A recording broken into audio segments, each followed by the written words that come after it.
We're going to create our first ASP.NET Core Console app on our Windows device. We will also demonstrate how to create console and web applications scaffolded on Linux and Mac OS X in future lectures. So right here I have Windows PowerShell open, and I have that on specifically on my desktop. You can open up PowerShell or you can open up the command terminal in Windows. So what we're going to do first is I'm going to go to my desktop. So I'm going to say cd desktop. And I'm going to create a directory. So I'm going to say mkdir, and I'm going to say ASP.NET Core as my specific folder I'm going to create on my desktop. So that's going to create a file on my desktop called ASP.NET Core, as you can see right there. And then what I'm going to do is I'm going to cd, go to that directory. So let's say ASP.NET Core. And I'm going to say .NET new. So inside of my folder, and I'll show you right here, I have a couple of files open. I have a couple of files in this directory. I have a program.cs and I also have a project.json.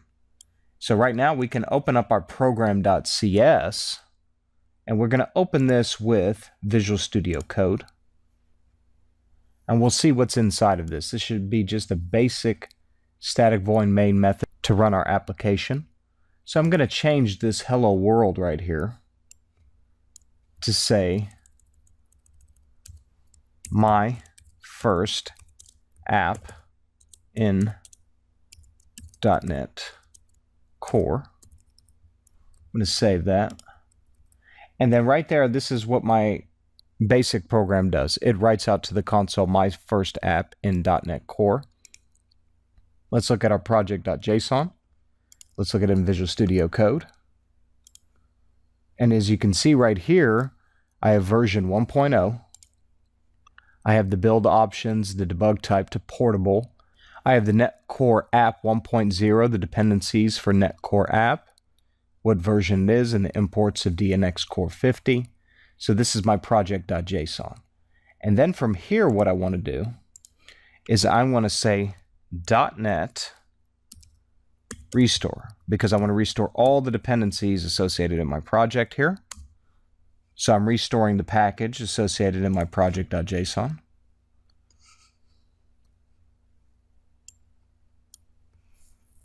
Give it a second while it does the restore. And as you can see right now, it creates that project.lock.json right there. And I'm going to say .NET run. And it's compiling the application. And as you can see right there, what is it right now? My first app in .NET Core. So now we have the application writing that out specifically. And then look, we've created a bin folder right here. And it's going to write out the specific DLL if we wanted to reference that in a separate application itself. So right now we have our DLL file. We also have the object folder associated with the debug and the assembly info to associate with our console application. We have, like I said, the project.json right here. And we have it right here with all of the different imports. And then we have our program.cs, which we have open over here in Visual Studio Code.